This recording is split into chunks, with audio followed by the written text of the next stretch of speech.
मैं दिनेश सर माँ पीताम्बरा अकेडमी पे आपका फिर से स्वागत करता हूँ।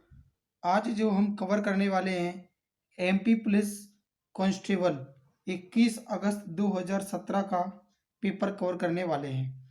इसका फर्स्ट पार्ट हम कवर कर चुके हैं।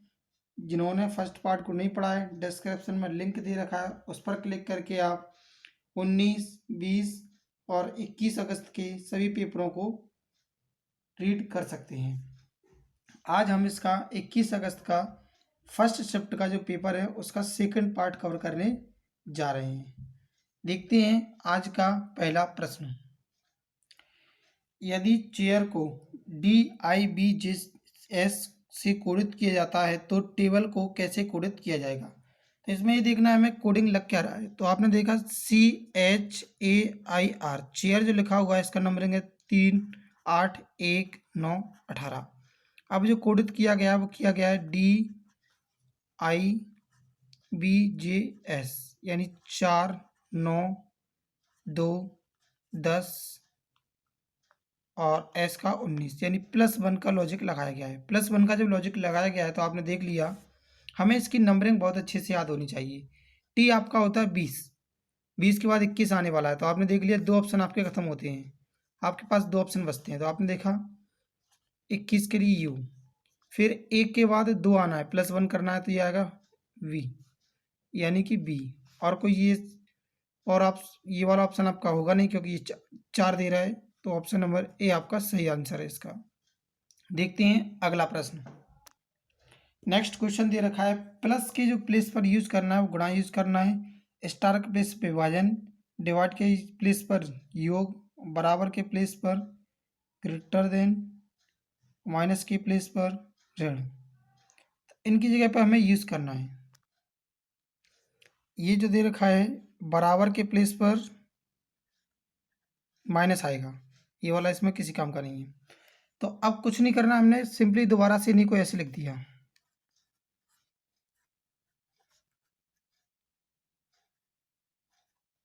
अब स्टार के प्लेस पर क्या लगाना है, विभाजन यानी भाग लगाना है। यहाँ पर भाग का निशान लगा दिया, ब्रैकेट की जगह ब्रैकेट, बराबर की जगह क्या लगाना है, माइनस लगाना है, बराबर की जगह ऋण लगाना है माइनस। 10 लिखा हुआ है तो -10 हो जाएगा। फिर आपने देखा प्लस, प्लस की जगह क्या लगाना है, गुणा, तो यहाँ गुणा लगेगा। फिर प्लस है तो गुणा, फिर से प्लस है तो गुणा। अब आपने देखा सॉल्व करते ये 60 जैसा का तैसा, 22 से 10 घटा दिया तो ये बचेगा 12, डिवाइड में था तो डिवाइड में लिख दिया हमने। फिर 3 का 3 में गुणा किया, 3 का 1 में गुणा किया, तो ये जो पूरा सॉल्व करने पर यहाँ से यहाँ तक ये मिलेगा हमें 9। आगे गुणा लगाया, गुणा लगा दिया, इसके ऐसे भाग लगा दिया, आ गया 5, 5 का 9 गुना होगा हमारा 45। ऑप्शन नंबर ए इसका सही आंसर है। कुछ नहीं, सिंप्लीफिकेशन का क्वेश्चन है। देखते हैं अगला प्रश्न। इस क्वेश्चन के अंदर हमें ये सीरीज कंप्लीट करना है। ये जो एक्स क्या आपको लग रहा है, ये एक्स ना होते ये गुणा के सिंबल लगे हुए हैं, किसके लगे हुए, गुणा के। देखते हैं इसे सॉल्व करते हैं। हम इसे अलग अलग टुकड़ों में ब्रेक कर देते हैं। तो आपने देखा यहाँ से यहाँ तक हमने तोड़ दिया एक, दूसरा हमने तोड़ दिया यहाँ तक, तीसरा तोड़ दिया हमने यहाँ तक, और चौथा हमारा ये हो गया लास्ट में। तो AB गुणा YZ, ए बी का YZ में गुणा करना है तो हमारा ये पूरा का पूरा कॉन्सेप्ट मिलेगा। अब हमने देखा यहाँ पर है ए, यहाँ खाली पड़ी हुई है जगह, यहाँ पर खाली स्थान है और Y पड़ा हुआ है। तो अकॉर्डिंग टू ऑप्शन हमने देखा कि यहाँ पर क्या आ जाएगा, V आ जाएगा, क्योंकि ये भी चाहिए तो ए भी ये हो गया। फिर Y मिल गया, Z और चाहिए तो आपने Z यहाँ पुट कर दिया। ऐसे आगे देखा आपने तो ए है आपके पास, V नहीं है, V गायब तो आपने V पुट कर दिया, YZ फिर से है। फिर देखा ए है, V गायब है इसमें तो B पुट कर दिया, Z आपके पास है, यहाँ Y पुट कर दिया। तो ऑप्शन नंबर आपका बन जाएगा, जो ऑप्शन नंबर सा आपको दे रखा है वो बन जाएगा।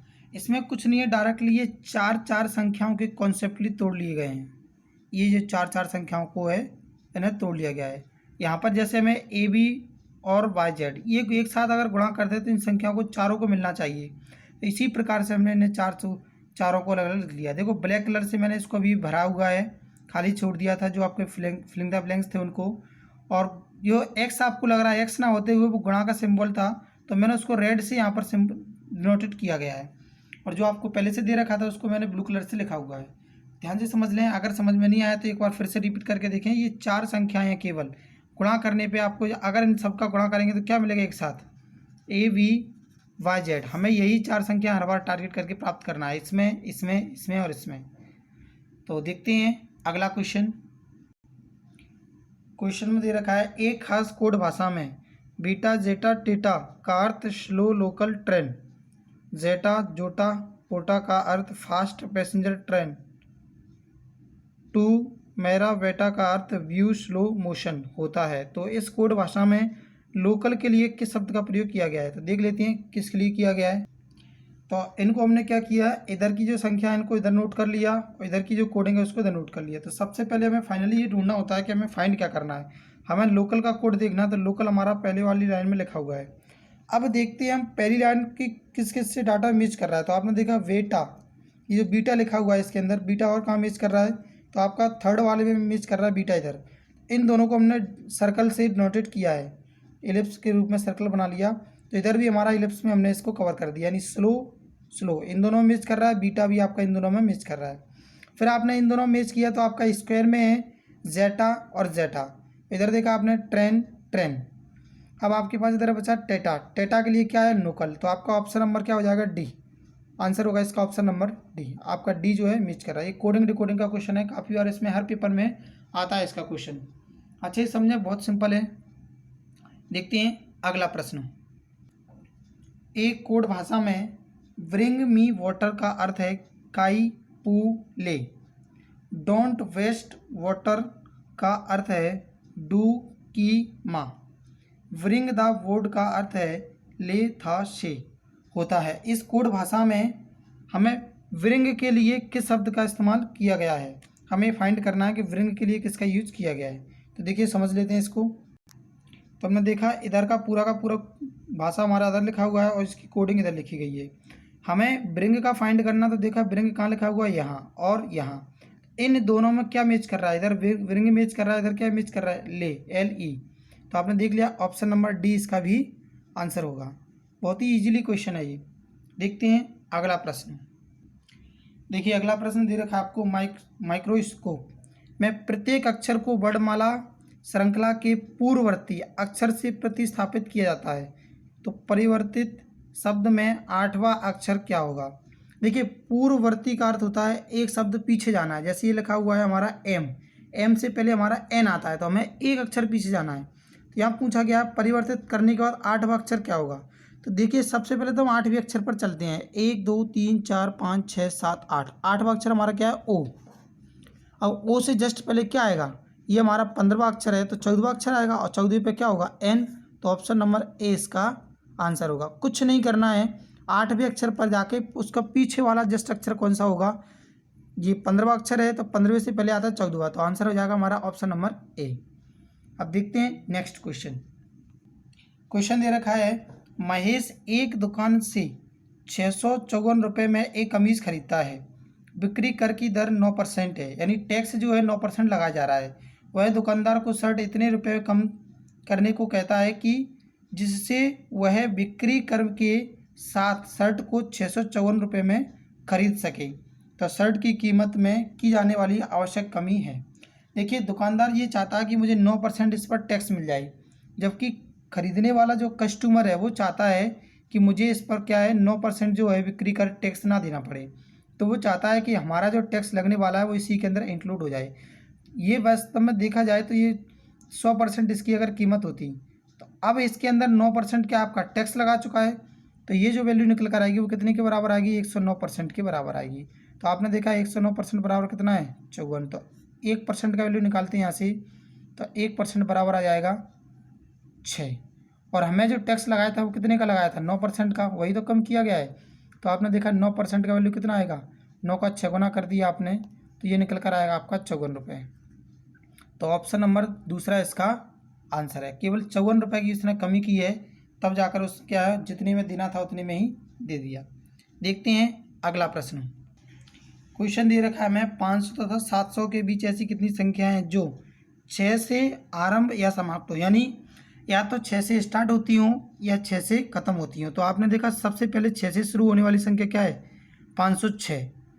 अब 500 से 600 के बीच में अगर हम देखते हैं तो कितनी संख्या मिलेंगी? 600 के बीच में बोला है मैंने, 600 के साथ नहीं बोला है, यानी 599 तक। तो आपने देखा 599 तक हमें सबसे पहले जो मिलेगा ये मिल गया, अगली संख्या, फिर इसके आगे मिलेगा 526 या 36।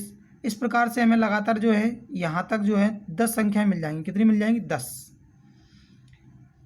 अब हमने देखा कि हमें निकालना है 700 तक, तो आगे की संख्या हम देखते हैं कि 600 से लेकर के 699 तक आपने देखा कितनी संख्या हो गई? 99 संख्या हो गई। कहाँ से? 600 से लेकर 699 तक। लेकिन एक 600 भी आपका है तो प्लस 1 कर दिया, तो ये कितनी संख्या बन गई आपकी? 100। तो आपने देखा टोटल 100 ये है, 10 ये है, तो टोटल नंबर ऑफ संख्या जो आपकी बनेगी वो कितनी बनेगी? 110। हमें इसमें ये पता करना है या तो संख्या 6 से स्टार्ट होती हो, जैसे 6 से होती है 601, 602, 603, ये सब 6 से स्टार्ट हो रही हैं, या ख़त्म होती हो। तो आपने देखा 506, 516, 526, 536, ये 6 पर ख़त्म हो रही हैं। तो ऐसी टोटल हमारी जो संख्या बनेगी वो 110 बनेगी। ऑप्शन नंबर डी इसका आंसर है। चलते हैं नेक्स्ट क्वेश्चन पर। क्वेश्चन दे रखा है हमें कि निम्न में से कौन सी संख्या एक पूर्ण वर्ग संख्या है। देखिए इसके लिए मैंने आपको चैप्टर ये समझा दिया है। आपका ये टॉपिक है पूर्ण वर्ग वाला, जिसका लिंक आपको डिस्क्रिप्शन में मिल जाएगा, आप उस पर क्लिक करके चेक कर सकते हैं। यहाँ पर मैं आपको बेसिकली बताता हूँ कि करना कैसे है फाइनली। सबसे पहले हमें ये पता होना चाहिए कि कभी भी इकाई का जो अंक है क्या क्या नहीं हो सकता वर्ग बनने, पूर्ण वर्ग बनाने के लिए। 2 नहीं हो सकता, 3 नहीं हो सकता, 7 नहीं हो सकता और 8 नहीं हो सकता था। इसके अकॉर्डिंग आपने देखा आपके 2 ऑप्शन खत्म हो गए, ये वाला और ये वाला। अब आपके पास 2 ऑप्शन बचते हैं, पहला, दूसरा और आपका तीसरा। तो हमें इनको क्या है चेक करना पड़ेंगे। तो सबसे पहले हम इसको चेक कर लेते हैं भाग विधि से, डिवीजन मेथड से। ये मैं आपको सिखा चुका हूँ, आप डिस्क्रिप्शन में लिंक दे रखा है, उस पर क्लिक करके समझ लें। हमने इसके पेयर बना लिए, 2-2 संख्याओं के पेयर बनाई जाती हैं। तो आपने देखा सबसे पहले ऐसी संख्या लेनी है जिसका वर्ग इससे ज़्यादा ना हो। जैसे अगर आपने 5 लिया तो 5 का वर्ग आपका 25 होता है, वो काम नहीं करेगा। तो आपने इससे छोटी संख्या देखा 4 को यहाँ लिखा, 4 को यहाँ, 4 का 4 गुना कितना हो गया आपका? 16। यहाँ दोबारा से 4 आएगा। ये मैंने आपको डिवीजन मेथड सिखाया है, आप डिस्क्रिप्शन में लिंक दे रखा है पूर्ण वर्ग वाले मेथड का, उसके अंदर आप समझ सकते हैं। फिर आपने देखा कि ये आ गया हमारा कितना? 8। इनको माइनस करेंगे तो ये बचेगा हमारा फिर से 6। अगला पेयर हम यहाँ नोट कर देंगे। अब हमें यहाँ पर ऐसी संख्या लिखनी है जिसका यहाँ पर लिखने वाली संख्या को गुणा करने पर इससे ज़्यादा नहीं होना चाहिए। तो मैंने यहाँ पर 7 लिख लिया। 7 का अगर इसमें गुणा करते हैं आप, 7 का 7 गुना होता है 9 49, रिमाइंडर 4 बचता है 56 और 4 60। आपने इसको यहाँ से 7 लिखा था, यहाँ 7 लिखा था, तो यहाँ पे दोबारा से 7 नोट कर लिया। इन दोनों को ऐड कर दिया तो ये आएगा आपका 94। इन्हें माइनस कर दिया तो ये आएगा आपका 5 और ये 7। अगला पेयर आपने नोट कर दिया। तो देखिए हमें यहाँ पर ये देखना है लास्ट है, तो यहाँ पर कौन सी संख्या है जिसका लास्ट में अंक 4 आए गुणा करने पर। हमने देख लिया, या तो 2 का 2 में गुणा करेंगे तो आएगा, या 2 का 4 में करेंगे, 8 का 8 में करेंगे तो 4 आएगा। तो हमने यहाँ पर 8 नोट कर दिया, 8 का गुणा किया, इसका 8 का गुणा इस पूरी संख्या में कर दिया तो ये निकल कर आएगा 75 84। तो फाइनली आपका क्या है, ये निकल कर आ गया क्या? 478। तो ऑप्शन में देख लेते हैं कहाँ दे रखा है। ऑप्शन नंबर ये है, दूसरे पर दे रखा है। यहाँ हम ऐसे चेक कर सकते हैं कि हमें ये संख्या दे रखी है, मान लो ये मिल गई है, तो इनका संख्या गुणा करके देखेंगे तो हमें यही वाली संख्या प्राप्त होगी। तो हमारी पूर्ण वर्ग संख्या कौन सी बन गई है इसमें? ये बन गई है, ऑप्शन नंबर दूसरा। देखते हैं नेक्स्ट क्वेश्चन। क्वेश्चन दे रखा है हमें 200 मीटर लंबी एक ट्रेन जिसकी चाल 60 मीटर प्रति सेकंड है, 60 मीटर प्रति सेकंड, और उसी दिशा में 36 किलोमीटर प्रति घंटे की चाल से जा रहे व्यक्ति को कितनी देर में पार करेगी। तो सबसे पहले व्यक्ति की जो चाल है उसको हम मीटर प्रति सेकंड में बदल देते हैं। तो ये आएगा 5/18, क्योंकि किलोमीटर को मीटर में चेंज करने के लिए 5/18 गुणा करना पड़ता है। जैसे कि में अगर दे रखा है उसको हम चाहते हैं कि मीटर प्रति सेकंड में चेंज हो जाए, तो 5/18 का गुणा करना पड़ता है। अगर आप इधर से इधर जाते हैं तो 18/5 का करते हैं। तो इसको हमने देख लिया तो कितना आ गया, ये 10 मीटर प्रति सेकंड इसकी चाल आ गई, किसकी? व्यक्ति की। अब जब ट्रेन एक व्यक्ति को पार करेगी, मान लीजिए ट्रेन जा रही है और व्यक्ति भी क्या कर रहा है आपका इसी दिशा में दौड़ रहा है। व्यक्ति की चाल है 10 मीटर प्रति सेकंड और ट्रेन की चाल है आपकी 60 मीटर प्रति सेकंड। तो जब ये एक ही दिशा में चलेंगी तो ट्रेन जब पार करेगी तो अपने आप की दूरी को पार करेगी जब इस व्यक्ति को पार करना है तब। तो आपने देखा कि चाल बराबर दूरी बटे समय आपका फॉर्मूला होता है, तो हमें यहाँ पर ज्ञात करना है क्या, समय। तो time is equal to distance, total distance कितना है 200 मीटर। चाल देख रहे हैं आप एक ही दिशा में चल रहा है, किस एक ही दिशा में 60 और 10, तो यहाँ पर क्या है माइनस कर देंगे। जब एक ही दिशा में चलते हैं व्यक्ति और ट्रेन, तो ट्रेन की जो चाल है उसमें से हम क्या करेंगे, जो बड़ी चाल में से छोटी चाल को माइनस कर देंगे, तो ये निकल कर आएगी हमारी कितनी 50। 50 से जैसी भाग लगाया आपने तो ये आ गया 4 सेकेंड। तो देख लेते हैं कौन से ऑप्शन पर दे रखा है 4 सेकेंड। ऑप्शन नंबर ए हमारा सही आंसर है इसमें, ऑप्शन नंबर ए 4 सेकेंड में जो है ट्रेन व्यक्ति को पार कर जाएगी। देखते हैं नेक्स्ट क्वेश्चन। प्रथम 5 आवाज संख्याओं का औसत निकालना है। तो देखिए 5 औसत आवाज संख्या क्या होंगी, सबसे पहली होगी 2, 3, 5, 7, 11, ये 5 आवाज संख्या है। तो इनका औसत निकालना, तो इन सभी को जोड़ेंगे तो इन सब का सम कितना निकल कर आएगा 28, और संख्या कितनी है 5, तो 5 से हमें डिवाइड करना है। तो जैसे ही डिवाइड करेंगे तो 5 का जाएगा 5 बार 3 बटे, यानी 5 से ही 3 बटे 8 आ जाएगा, क्योंकि 5 बार भाग चला गया, रिमाइंडर 3 बचा है, तो 3 को हमने ऊपर लिख दिया, नीचे 5। तो ऑप्शन नंबर आपका इसका आंसर होगा सी वाला। कुछ नहीं करना है, सिंपली इनको जोड़ करके 5 से डिवाइड करना है। डिवाइड करने के बाद फ्रैक्शन में वैल्यू आएगा, तो फ्रैक्शन में आपका आंसर हो जाएगा। देखते हैं नेक्स्ट क्वेश्चन। क्वेश्चन दे रखा है आपको 30 से 50 के बीच सभी आवाज संख्याओं का औसत होगा। तो 30 से 50 के बीच कौन कौन सी आवाज संख्या आती हैं। तो सबसे पहले हमने देखा 31 मिलती है हमें, सबसे पहली आवाज संख्या। दूसरी मिलती है हमें 37 37, फिर मिलेगा 41, 43 और 47। अब हमें करना क्या है, इन सभी को जोड़ देना है, क्योंकि औसत फाइंड करना है। तो जैसे ही आपने जोड़ दिया सभी को, तो ये आएगा 199। संख्याएं कितनी है 5, तो 5 से हमने डिवाइड लगा दिया।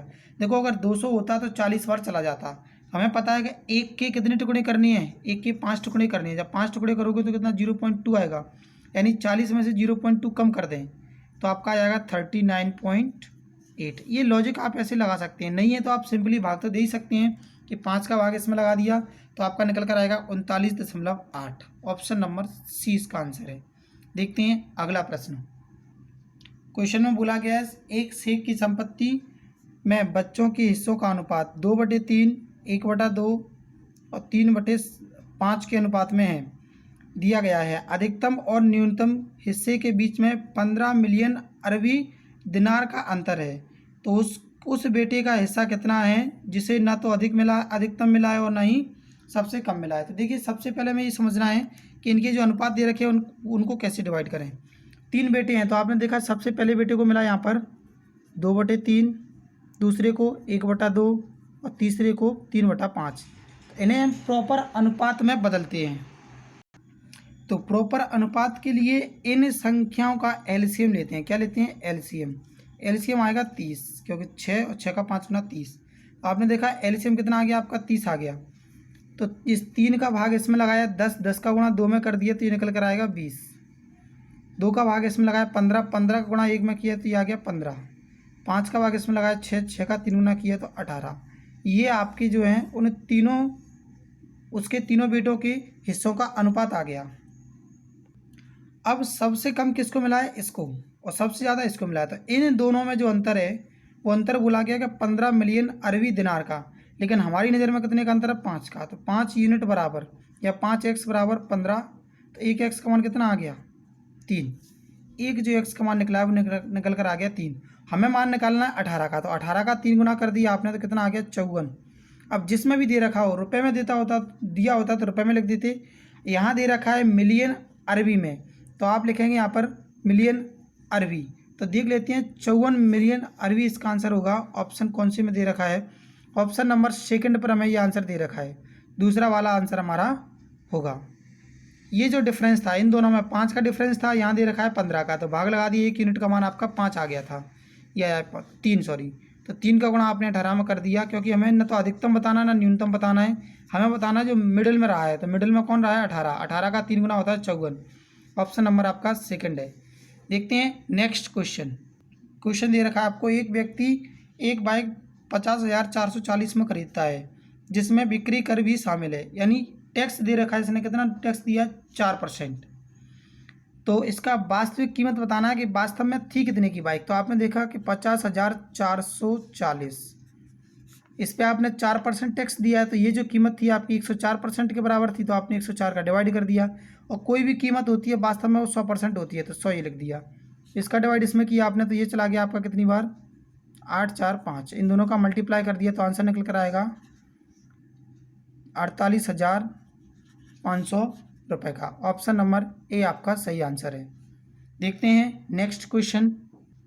एक बक्से के अंदर है 770 रुपये 75 पैसे में ख़रीदा गया और 50 रुपये 25 पैसे का लाभ कमाया। तो आपको क्या करना है, इन दोनों को जोड़ देना है, क्योंकि हमें क्या ज्ञात करना है, एसपी ज्ञात करना है।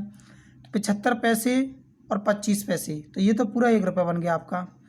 और ये आपका 770 रुपये 50 रुपये, यानी इन दोनों को जोड़ दिया 770 और 50 को, तो ये बनेगा आपका 820 रुपये। इन सभी को जोड़ दिया आपने, तो ये निकल कर आएगा आपका 821 रुपये। ऑप्शन नंबर जो है सी वाला दे रखा है, ऑप्शन दे रखा है 821। कुछ नहीं करना, सिंपली इन्हें जोड़ देना है। देखते हैं नेक्स्ट क्वेश्चन। क्वेश्चन में दे रखा है हमें कि एक परीक्षा में 3 अनुभाग ABC हैं। परीक्षा को उत्तीर्ण करने के लिए कुल अंकों का 40% अंक लाना अनिवार्य है, यानी कोई विद्यार्थी है उसे 40% अंक लाना ही पड़ेगा। तो यहाँ पर देखा हमने कि 40% अंक लाने के लिए ए का जो पेपर था वो कितने का था, 120 का। तो ए नाम का जो व्यक्ति है उसका पेपर 120 का, बी पेपर जो है 120, बी जो पेपर है वो 150 का है, और सी जो पेपर है वह 180 का है।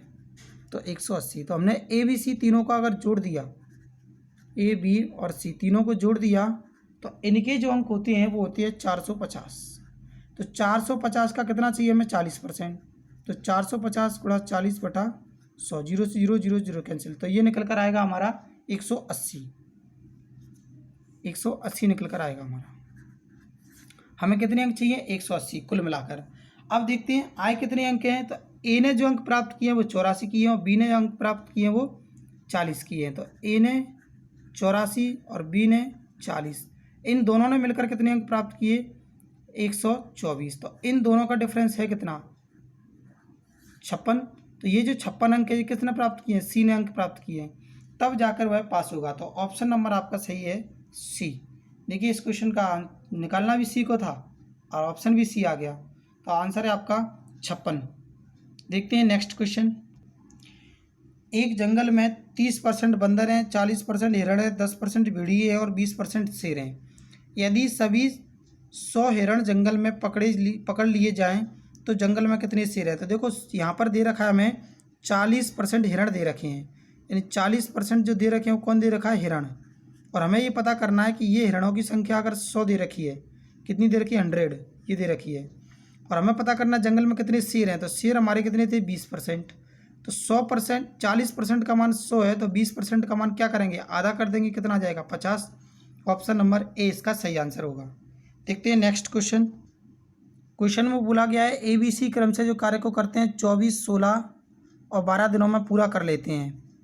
तो ABC आपने ले लिया, तो ये 24 है, ये 16 है और ये 12। इनका LCM अगर आप लेते हैं तो ये निकल कर आएगा आपका 48, 48।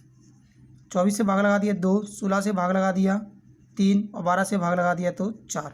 यानी A, B और C की कार्य क्षमताएँ जो निकल कर आई हैं, A नाम के व्यक्ति की 2, B की 3 और C की 4। हमें जो कार्य करवाना है इन तीनों से करवाना है, तो एक साथ अगर ये तीनों कार्य करें तो एक बार में 9 कार्य कर सकते हैं।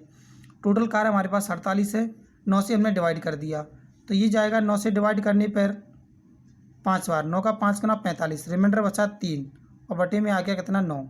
तो ये जो दे रखा है हमें 3/9 दे रखा है, इसको हम एक बार कैंसिल और कर सकते हैं, तो ये बचेगा 1/3, यानी फाइनली बचेगा 5 सही 1/3। ये जो दे रखा है ऑप्शन नंबर सी पर दे रखा है, ऑप्शन नंबर सा पर, तो आंसर होगा इसका 5 सही 1/3। देखते हैं नेक्स्ट क्वेश्चन। क्वेश्चन दे रखा है हमें कि सरल रूप में कीजिए। तो ये देखिए यहाँ पर ये लिखा हुआ है 30xy और ये लिखा हुआ है माइनस का 10xy। तो इन दोनों को सॉल्व करेंगे तो ये बचेगा हमारे पास 20xy।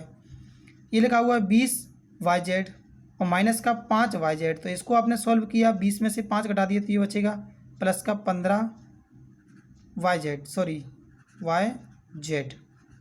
तो आपने देखा ये कौन से ऑप्शन में मैच कर रहा है, ये जो मैच कर रहा है ऑप्शन नंबर डी पर मैच कर रहा है, 20xy और 15yz। तो ऑप्शन नंबर डी इसका आंसर हो जाएगा। देखते हैं नेक्स्ट क्वेश्चन। क्वेश्चन में दे रखा है 30:42, समानुपात 35। तो आपने देख लिया 30/42 बराबर 35/x। हाँ वैल्यू फाइंड करनी है, तो आपने इसको x को इधर भेज दिया, इसको इधर भेज दिया, यानी x बराबर निकल कर आएगा हमारा 35 गुणा 42/30। 5 से कैंसिल आउट किया 7 बार, ये 6 बार, 6 से किया 7 बार, 7 का 7 गुना होता है 49, 49। Option number D. या सिंपली ऐसे समझ सकते हैं, दूसरा मेथड जो है आपका, पहला तो ये हो गया आपका, ऐसे कर सकते हैं। दूसरा ये यहाँ से यहाँ तक कितना है, 6 से 7 हो रहा है, क्योंकि 5 से काटने पर पता चल रहा है 6 से 7 हो रहा है ये। तो यहाँ से फिर आपने देखा कि ये वाला भी क्या होगा, 6 से 7 होगा। तो आपने 6 से जैसे ही भाग लगाया तो 7, 7 का 7 गुना कितना होगा, 49, 49 फिर से आंसर आ गया। ऐसे बहुत सारे मेथड बन सकते हैं इसके भी। देखते हैं नेक्स्ट क्वेश्चन, बहुत ही ईजी क्वेश्चन है ये। 3 क्रमिक संख्याओं का औसत 15 है। क्रमिक बोला है यानी लगातार संख्या, लगातार संख्याओं का अगर औसत 15 दे रहा है तो आपको पता होना चाहिए लगातार संख्या क्या होती है, जैसे 3, 4, 5, तो इसका औसत क्या हो जाएगा, 4। तो ऐसे ही आपको 15 सबसे बड़ी संख्या क्या होगी, तो आपने देख लिया लगातार संख्याओं का औसत कितना, 15। तो 15, छोटी संख्या क्या होगी 14, बड़ी संख्या क्या होगी 16। बड़ी संख्या बतानी है तो बड़ी संख्या इसमें 16 है, जबकि इसमें तीनों संख्याएं मेंशन कर दी हैं, तो आंसर इसका केवल 16 आना चाहिए था। तो ऑप्शन नंबर ए बनता है, क्योंकि 16 इसमें दे रखा है, ये तीनों संख्याएं हैं। देखते हैं नेक्स्ट क्वेश्चन। क्वेश्चन में दे रखा है आपको यहाँ पर केवल एक्स है। सेकंड वाले ब्लॉक में आप देखते हैं एक्स और 0 आ गया। थर्ड वाले में देख रहे हैं एक्स 0 प्लस। तो अब फोर्थ वाला जो बनेगा यहाँ कोई ना कोई आर्टिकल बनने वाला है, कोई ना कोई आपका चिन्ह बनने वाला है। तो आपने देखा कि इसमें कम है, इसमें भी कम है, इसमें भी कम है, तो ऑप्शन नंबर 4 आपका सही आंसर होगा। ये एज इट इज मिल रहा है यहाँ तक, ये नया इसमें सिंबल लग गया आपका माइनस का, तो ऑप्शन नंबर डी इसका आंसर होगा। देखते हैं नेक्स्ट क्वेश्चन। क्वेश्चन दे रखा है 175 मीटर लंबी एक ट्रेन को जो 63 किलोमीटर प्रति घंटे से दौड़ रही है, वह व्यक्ति को कितने समय में पार करेगी। सेकंड में पूछा हुआ है, तो सबसे पहले हम जानते हैं कि चाल जो दे रखी है किलोमीटर प्रति घंटे में, तो चाल को हम चेंज करते हैं कि इसमें किलोमीटर प्रति घंटे में दे रखा है मीटर प्रति सेकंड में, तो 5/18 से गुणा कर दिया जाता है, 5/18 से। तो आपने देखा चाल कितनी हमारी, चाल है 63, तो 5/18 से हमने गुणा कर दिया, तो ये 9 से कट रहा है आपका 7 बार, ये 2 बार, तो ये आ गया 35/2। तो आपने देखा कि फॉर्मूला होता है हमारा चाल बराबर दूरी बटे समय, speed is equal to distance upon time. तो यहाँ पर वैल्यू को केवल पुट करना है। तो स्पीड हमारी कितनी है, स्पीड हमारी दे रखी है 35/2 आ गया। तो यहाँ टाइम है फाइंड करना है, तो time is equal to total distance कितना है 175 बटा टोटल जो स्पीड थी हमारी ये 35 आ गया, 7 का 5 गुना 35/2, 35। ये 2 जो नीचे आने वाला है इसको मैंने सबसे ऊपर लिख दिया, 35 से कैंसिल किया तो ये चला गया 7 बार, 7 का 2 गुना, सॉरी 5 बार, 5 का 2 गुना आएगा 10 सेकंड समय लगने वाला है इसको। तो आंसर ऑप्शन नंबर दूसरा होगा, 10 सेकंड में पार कर जाएगी व्यक्ति को ये जो ट्रेन है वो। देखते हैं अब नेक्स्ट क्वेश्चन। फिर से आपका क्वेश्चन जो है टाइम एंड डिस्टेंस से है। तो यहाँ पर देखा ट्रेन से, सॉरी, तो यहाँ पर 300 मीटर लंबी एक ट्रेन है जो 120 किलोमीटर प्रति घंटे की चाल से चलते हुए पुल को 45 सेकंड में पार करती है। तो पुल की लंबाई हमें ज्ञात करनी है। तो ये 300 मीटर लंबी तो हमारी ट्रेन हो गई है, पुल की लंबाई हमने एक्स मान लिया, तो टोटल डिस्टेंस हमारा हो गया 300 प्लस एक्स। तो आपने देखा ये तो हो गया। अब टाइम कितना लग रहा है, तो टाइम हमने देख लिया है लग रहा है 45 सेकेंड, लेकिन ये जो चाल दे रखी है किलोमीटर प्रति घंटे में, इसको हम मीटर प्रति सेकंड में चेंज कर देती हैं। तो चेंज करने के लिए हमने फिर से देख लिया, अभी भी सॉल्व किया है पिछले क्वेश्चन में। 5/18, 6 से कैंसिल किया 2 बार, 0, ये 3 बार, अब नहीं जा रहा है, तो 20 कितना आ गया ये, 20 का 5 गुना 100, 100/3, 3 को हम ऊपर लिख देते हैं रिमाइंडर में यहाँ। आपने देखा यहाँ कितना आ रहा है 45, तो 45 क्यों आ गया, क्योंकि टाइम कितना हमारा 45 सेकंड है, सेकंड में लिख दिया, ये भी हमारा मीटर प्रति सेकंड में आ गया चेंज होकर। 3 से हमने इसको कैंसिल कर दिया, ये आ गया 15, 15 का 100 गुना कर दिया, तो ये आ गया हमारे पास 1500 बराबर 300 प्लस एक्स, 300 को इधर भेज दिया, तो ये निकल कर आएगा हमारा 1200 मीटर। तो एक्स का जो वैल्यू निकल कर आया है वो कितना है 1200 मीटर। तो इस पुल की लंबाई कितनी आ गई, 1200 मीटर निकल कर आई है। ऑप्शन नंबर बी जो है हमारा आंसर हो जाएगा, 1200 निकल कर आई है सॉल्व। देखते हैं नेक्स्ट क्वेश्चन। 14 मीटर चौड़े एक वृत्ताकार मैदान, दौड़ के मैदान की आंतरिक परिधि जो दे रखी है वो कितनी दे रखी है, 440। तो हम एक सर्कल बना लेते हैं, यहाँ पर ये सर्कल है हमारा, इसकी ये जो परिधि है ये दे रखी है हमें 440, और ये है कुछ बाहर वाला वृत्त, ये थोड़ा सा टेढ़ा हो गया है, ये मान लेते हैं ये है। तो इसकी परिधि से हमें कोई मतलब नहीं है, हमें ये वाली त्रिज्या ज्ञात करनी है, बड़ी वाली बाहर वाली त्रिज्या ज्ञात करनी है। तो देखिए हम पहले छोटी त्रिज्या को निकालेंगे। कैसे निकालेंगे? वृत्त की परिधि का सूत्र लगाकर। तो वृत्त की परिधि का सूत्र जो होता है हमारा, वो होता है हमारा परिधि जो हमने पूरी की पूरी लिख दी, 2 पाई का वैल्यू होता है 22/7, आर का मान हम ज्ञात करना चाहते हैं। तो ये इसको ये हो गया हमारा 44, 44 से इसे कैंसिल किया, ये कितना आ गया हमारा 10, 10 का 7 गुना हो गया हमारा 70। ये हमारा आर का वैल्यू निकल आया 70। मीटर में है तो मीटर निकलेगा। अब हमें ये पता है कि ये वाला वैल्यू 70 निकल कर आया है यहाँ से यहाँ तक, और चौड़ा कितना है बाहर वाला जो है वृत्ताकार मार्ग जो है दौड़ का मैदान का, ये 14। तो आपने 70 में 14 ऐड कर दिया तो ये निकल कर आएगा कितना 84, 84। तो आपने देखा 84 कहाँ दे रखा है, 84 मीटर आपका जो है बाहर वाले वृत्त की त्रिज्या निकल कर आएगी। ऑप्शन नंबर आपका जो है दूसरा सही है। देखते हैं नेक्स्ट क्वेश्चन। क्वेश्चन में बोला गया है अनिल और सुनील की जो आयु का अनुपात है 2:3 है। 5 साल बाद उनकी आयु का अनुपात कितना हो जाता है 3:4। इन दोनों में कितने का डिफरेंस है 1 यूनिट का। उसमें बोला है कि नहीं सब 5 वर्ष का है। तो आपने देखा 1 यूनिट बराबर 5 है, तो वर्तमान बतानी है, तो ये वर्तमान की आयु है। 5 का 2 गुना हो गया 10, 5 का 3 गुना हो गया 15। इस 5 का गुणा यहाँ कर दिया और यहाँ कर दिया, तो वर्तमान आयु निकलेगी 10 और 15। Option number D. देखते